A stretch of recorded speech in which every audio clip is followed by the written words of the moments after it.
There is a moment inside that palace that changed everything, and it happened the way the most important things always do in that family. Quietly, with no announcement, and with everybody in the room already understanding they were not supposed to talk about it. Camilla did not appear at an engagement she had been confirmed for, and the explanation that came back was 4 words that the palace uses when it does not want to answer a question. And while the country was still processing that absence, something else was happening inside Buckingham Palace that nobody outside those walls was supposed to know about yet. King Charles had just handed financial authority over a significant portion of the royal household to Princess Anne. Not to his wife, not to his heir, to his sister. And the people inside that building who understood what that transfer actually meant went very quiet, very fast, because the absence is where this whole thing begins, and it is worth understanding exactly what it looked like from the outside before we get to what was happening on the inside. Camilla missed an engagement in late spring of this year, a patronage visit, the kind of appearance that gets logged in the court circular months in advance, the kind that her office would have confirmed and reconfirmed and briefed the host organization on in detail. These are not the events that get canceled lightly. They are the visible proof that the institution is functioning, that the people at the top of it are present and working. And when one of them disappears from that list without explanation, the people who watch this family for a living notice within the hour. The official line was that she was feeling under the weather. And I want you to sit with that phrase for a second because it is doing a great deal of work. Under the weather is what the palace says when it wants the press to stop asking. It is 4 words designed to sound like an answer, while giving you nothing you can print. It is the verbal equivalent of a closed door with a polite note on it. Nobody who works in that press office uses that phrase unless they have been told very specifically not to say anything else. Then she missed a second engagement, then a third. And here is the thing about the pattern that started forming in those weeks. It was not random. Camilla has always been a worker in the unglamorous sense of the word. She shows up. She does the visits, the readings, the dinners, the charity events that nobody televises and nobody particularly notices unless she stops doing them. Her attendance record over the past decade has been quietly consistent in a way that most people outside the palace never think about because the palace never draws attention to it. She does not generate the kind of coverage that gets headlines. She generates the kind of coverage that fills the court circular at the bottom of page 12 and is forgotten by lunch. Which means, when she stops showing up, the people who track the court circular notice it immediately. And they noticed it this time. Not 1 missed appearance, not 2. A sustained, unexplained withdrawal from public duties that stretched across weeks and sat behind the same 4 words every time somebody asked. Royal correspondents started making calls. The calls went unreturned or came back with the same language. Personal matter. Resting, expected back shortly, and shortly stretched into something that no longer looked like a cold.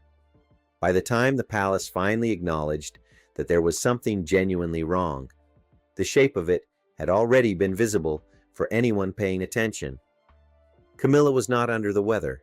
Camilla was ill in a way that the institution was not yet ready to describe out loud. And underneath the public story about a woman resting quietly, a completely different set of decisions was already being made inside those walls about what happens to the household she runs when the person running it is no longer able to.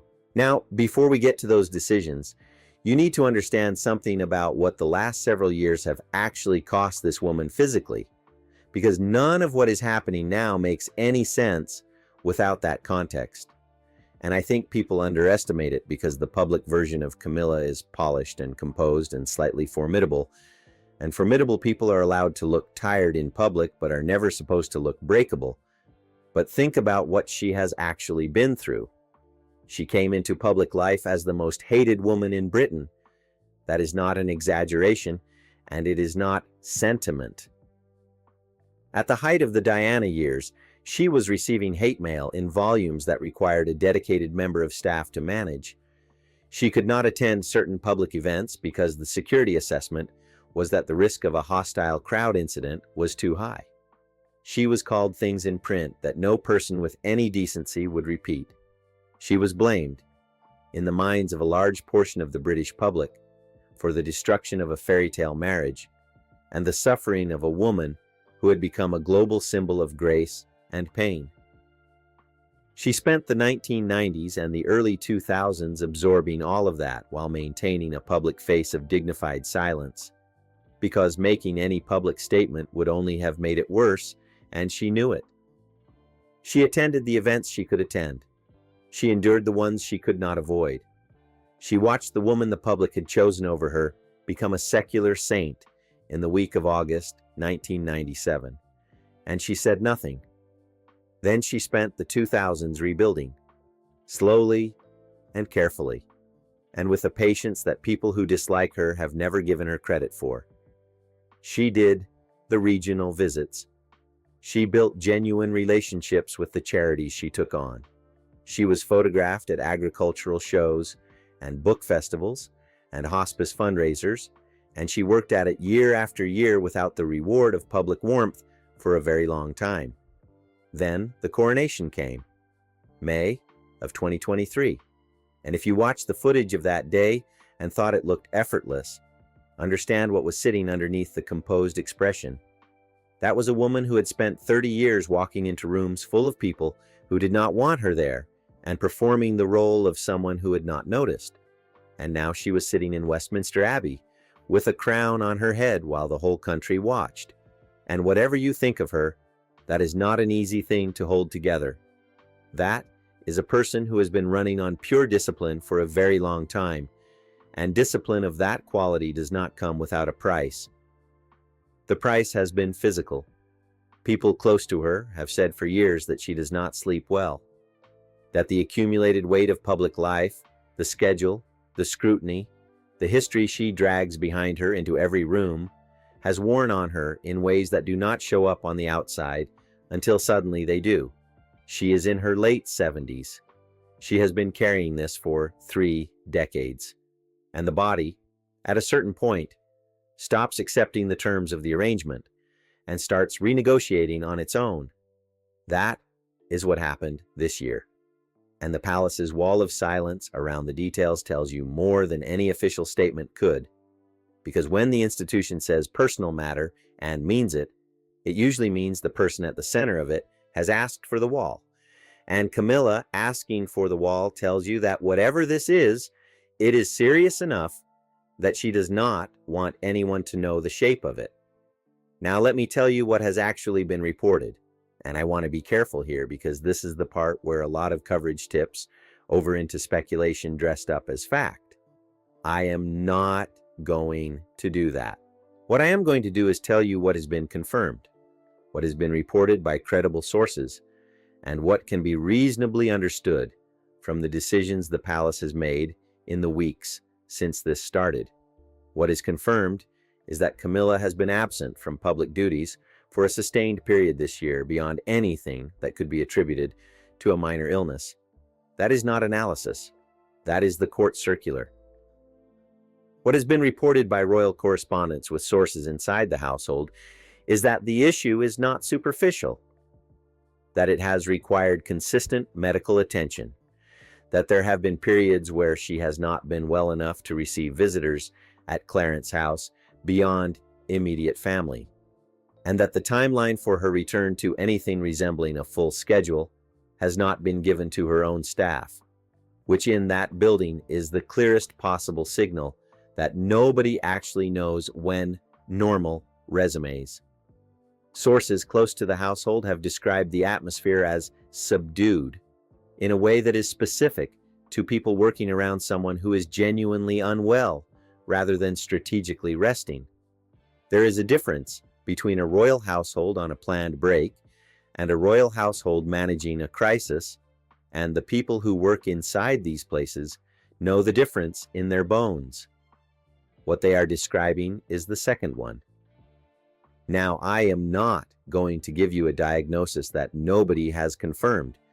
What I am going to tell you is what the absence of information communicates in a family that has learned very recently, through Charles's own cancer announcement in February of 2024, that there is a political cost to saying nothing for too long.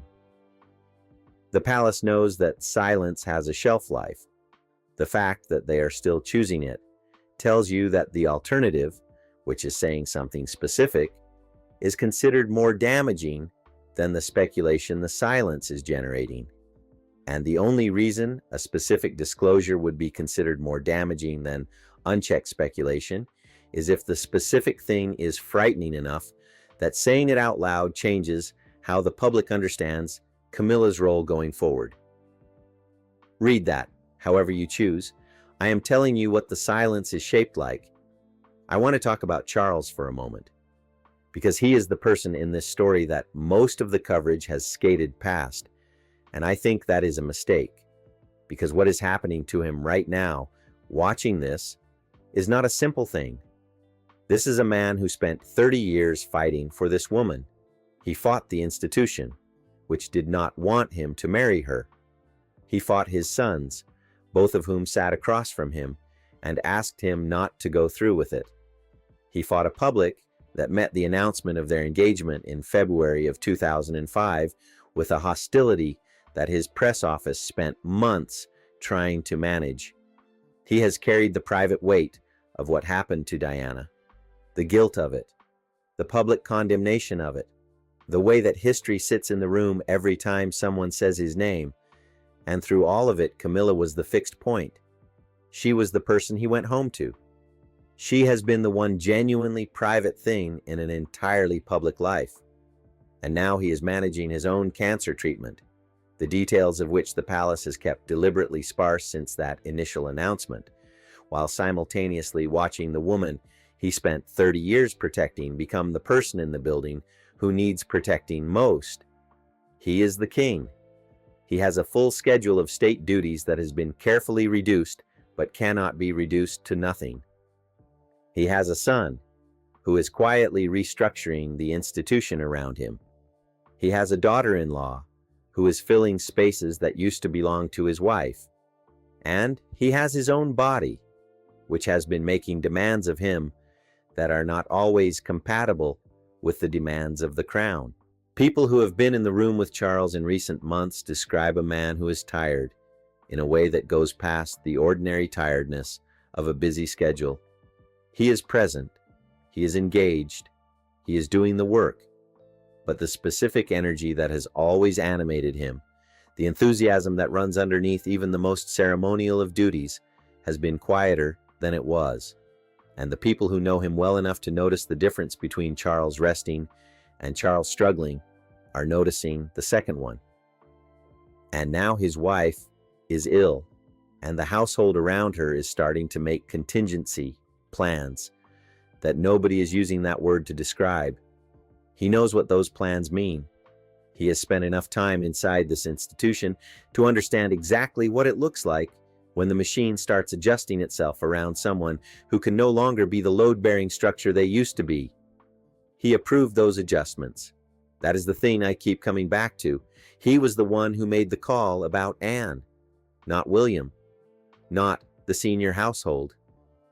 Charles picked up the phone and asked his sister to step into a role that should, by every conventional logic of this family, have gone to his son or to his wife's own office.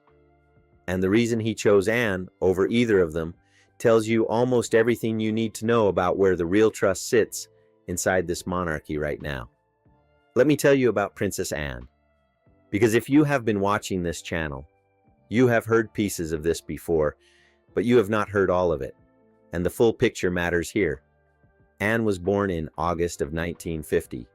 She is the second child and only daughter of Queen Elizabeth and Prince Philip.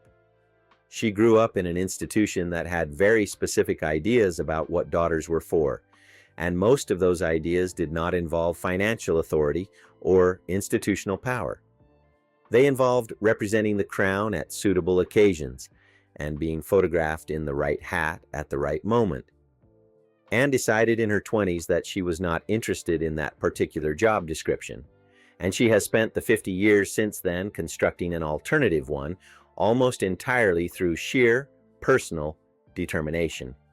She is the hardest working member of this family by every measurable standard.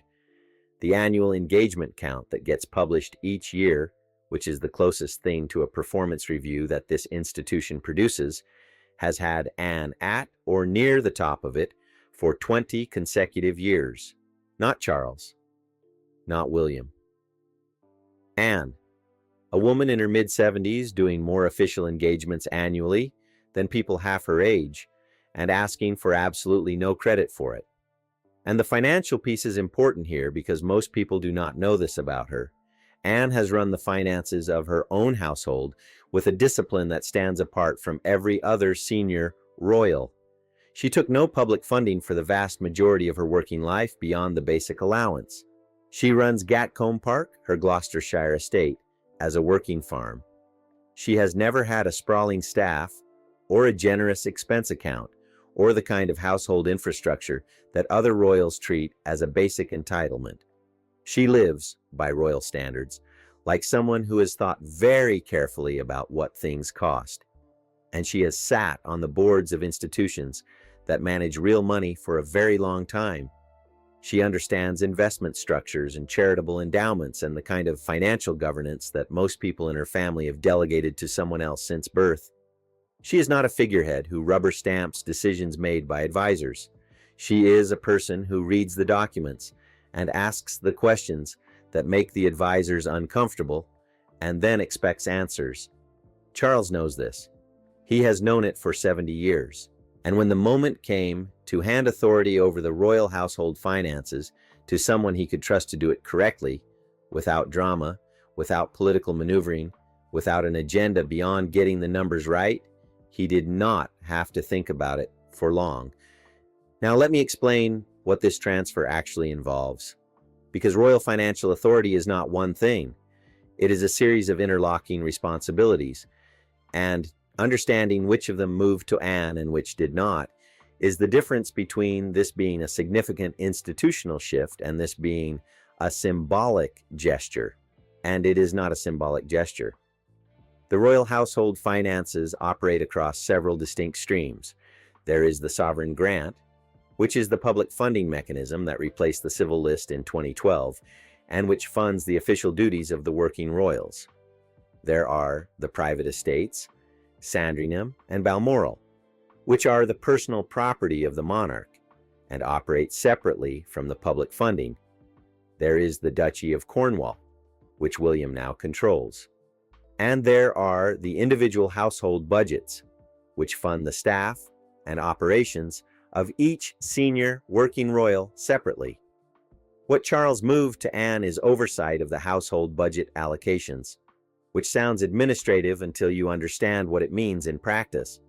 The household budget is the mechanism through which staff are funded, engagements are resourced, and the day-to-day infrastructure of royal working life is maintained. It is the financial underpinning of every patronage visit, every public appearance, every communication operation that a senior royal runs. And oversight of those allocations means having the authority to review them, question them, and in certain circumstances, restructure them. That authority now sits with Anne. And I want you to think about what is sitting underneath that decision, because there are two households in particular that have been the subject of internal conversation inside the palace for the better part of a year. Camilla's household, which has already been quietly reduced in ways I have covered before, and the question of how resources continue to be allocated to a queen consort who is not currently performing the public duties those resources are meant to support. Anne is now the person with the authority to review that question, not William, who has his own complicated history with Camilla and whose involvement would carry a political charge that nobody inside the palace wants attached to this. Not Charles, who cannot objectively oversee the finances of a household when the person running it is his wife.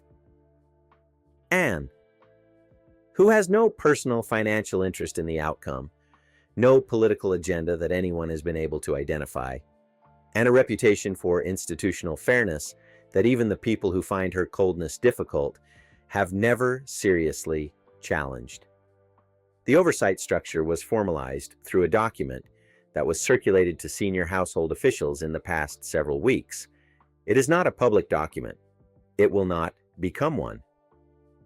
But its existence has been confirmed by sources with direct knowledge of the process, and the people who received it understood immediately what it represented.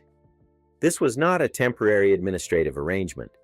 This was a structural change to how financial authority flows inside the royal household, and it was made in a way that is very difficult to reverse, because Anne does not do temporary. When Anne agrees to take something on, she takes it on completely, and everybody in that building knows it. Now let me take you inside Camilla's household for a moment, because the atmosphere in there right now is something that several people have tried to describe to me, and all of them have landed on the same word eventually: uncertain. And uncertain inside a royal household is a particular kind of atmosphere. It is not the uncertainty of a team that does not know what project they are working on next. It is the uncertainty of people who have built their professional lives around access to a specific person's influence, and who are now sitting in an office where that influence is contracting and cannot tell you when it stops. Camilla has always inspired genuine loyalty in the people who work closely with her, and I think this is the part of her story that gets lost in the larger narrative, the one about Diana and the flowers and the locked bedroom and everything that sits in that history. The people who have worked for her directly tend to stay.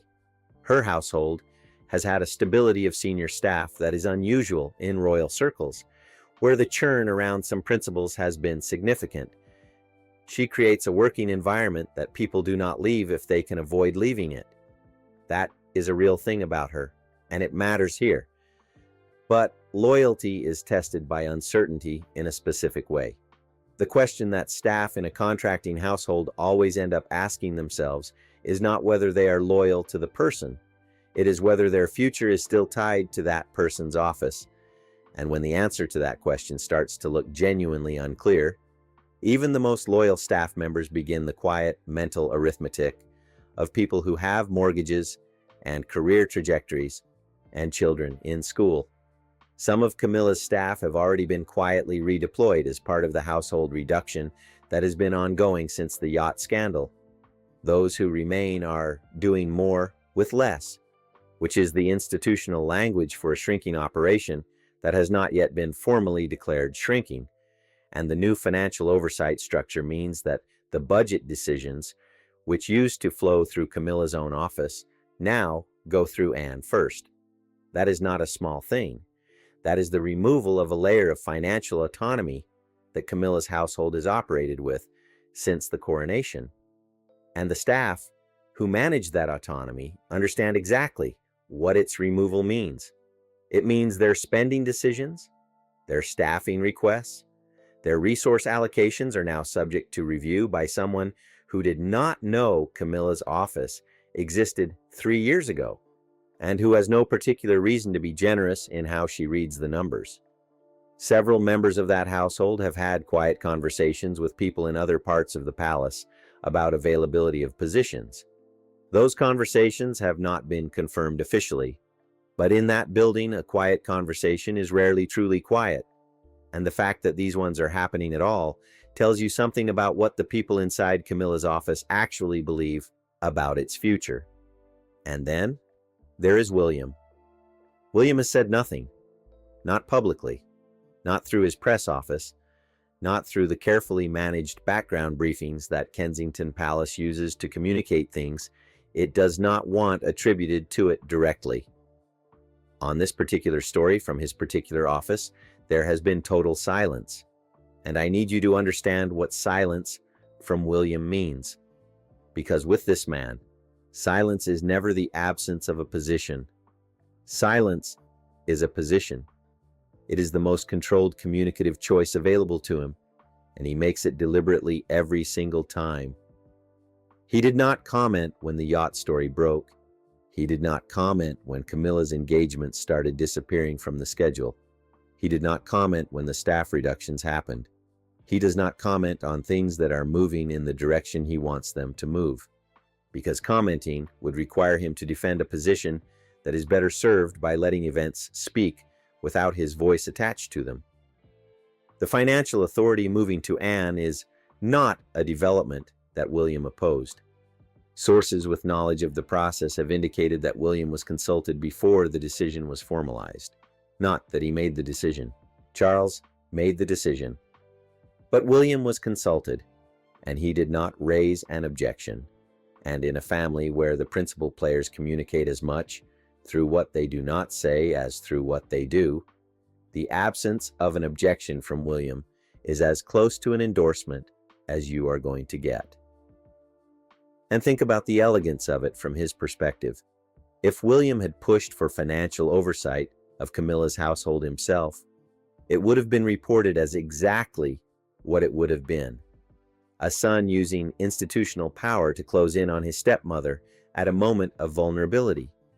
The optics would have been brutal, and he knows it. But Anne taking on that oversight because Charles asked her to, because Camilla is unwell, and the household needs proper management in her absence, that is not a story about William at all. That is a story about a family managing a difficult situation responsibly.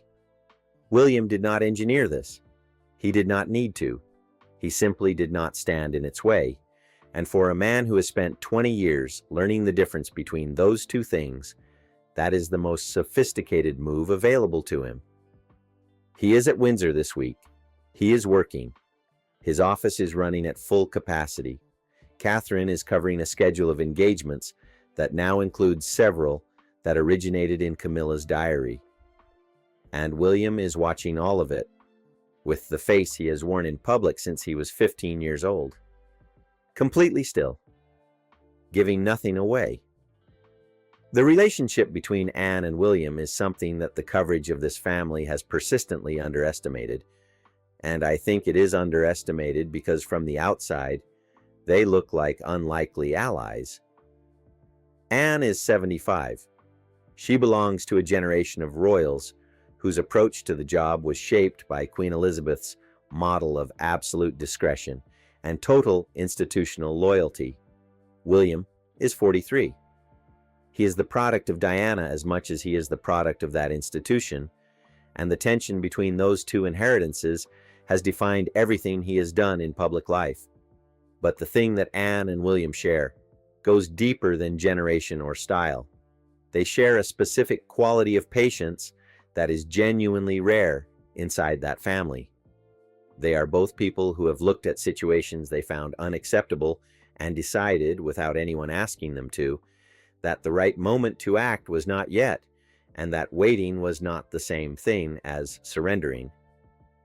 Anne waited 50 years to see Diana's portrait back on that wall. She was in her mid-20s when Diana arrived in the family. She watched the whole arc of it: the wedding, the marriage, the collapse, the interview, the divorce, the tunnel in Paris, and then the 2 decades of slow erasure that followed.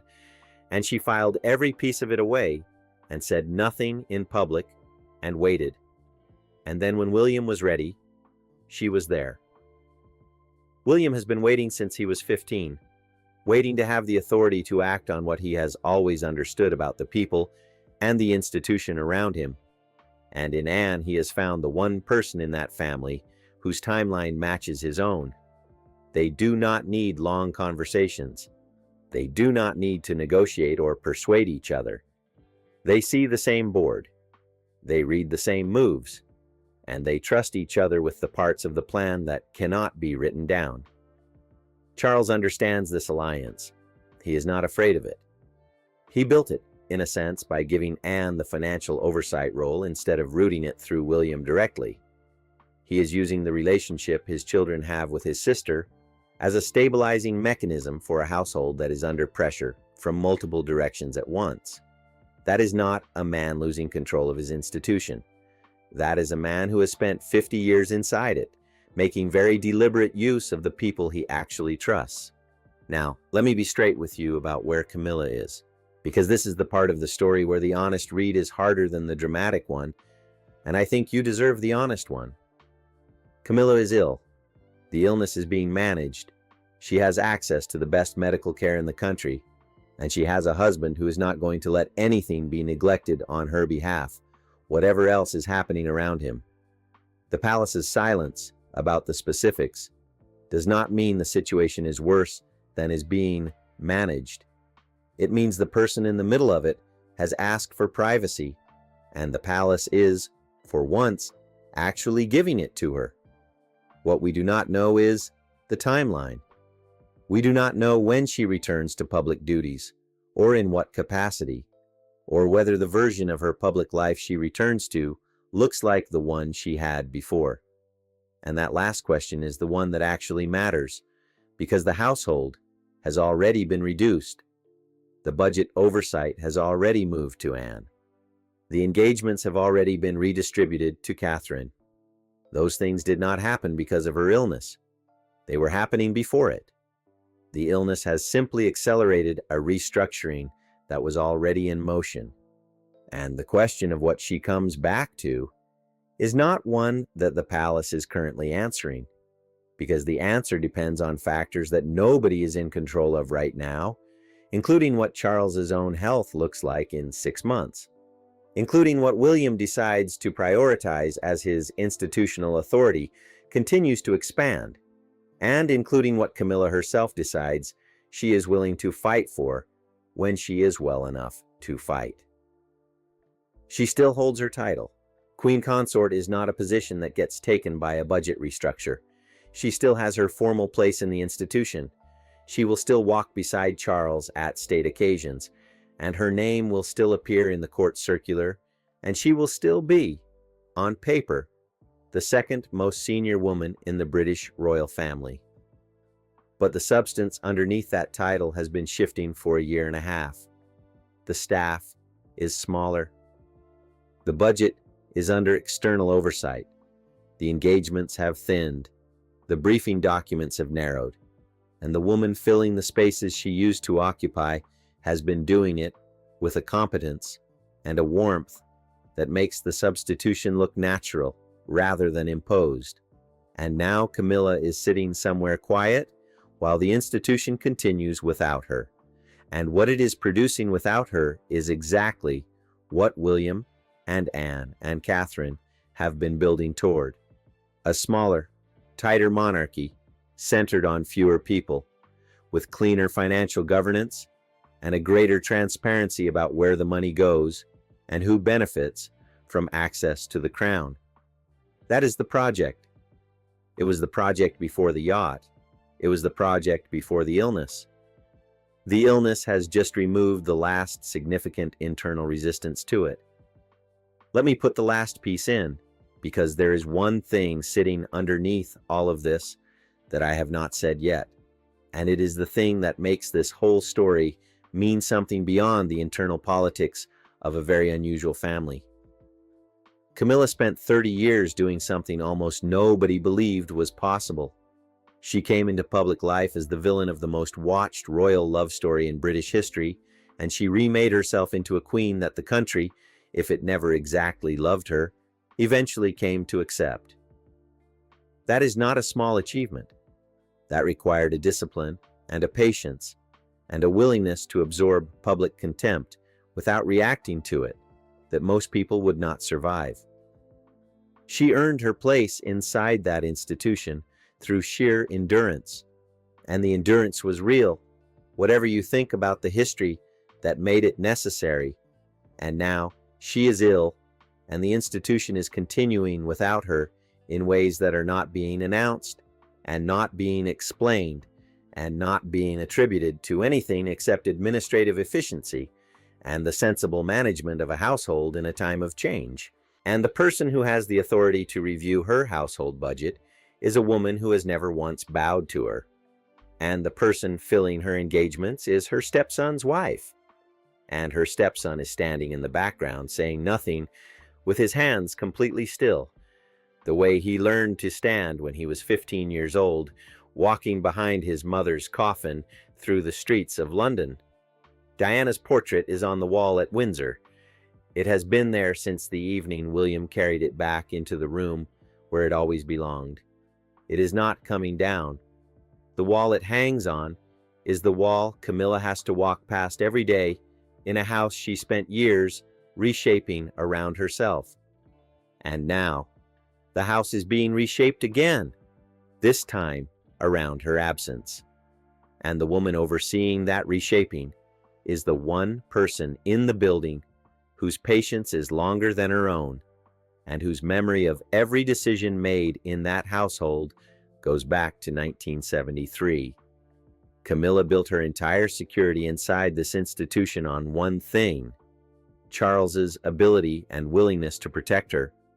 And Charles is still willing. He has never stopped being willing. But willing and able are two different words, and the distance between them has been growing quietly for 2 years. The institution does not stop for anyone. It did not stop for Diana. It did not stop for Harry. It has not stopped for Charles himself, who has been managing cancer treatment while carrying the weight of the crown with a grace that the country does not always give him credit for. And it is not stopping for Camilla. It is simply moving on. The way it always does. The way Anne understood it would. The way William planned for it to. One budget oversight document. One redistributed engagement. One empty space on a schedule. One person stepping quietly into a room where another person used to stand. And somewhere in a private residence, a woman who spent 3 decades enduring everything this country threw at her is resting. And the institution she fought so hard to become part of is very gently, very methodically, very carefully learning to work without her. Whether she comes back to it in any meaningful form depends on things nobody currently controls. But the shape it is taking in her absence is the shape that was always coming. It just needed the right combination of time and circumstance and the right 2 people standing quietly at the center of it, neither of them saying a word more than necessary. 5 words on a wall in Windsor. A document in a senior official's in tray. A diary that keeps getting shorter. That is how it happens in that family. Not all at once, in pieces small enough that objecting to any single one of them makes you look unreasonable. And by the time you can see the whole picture, it is already finished.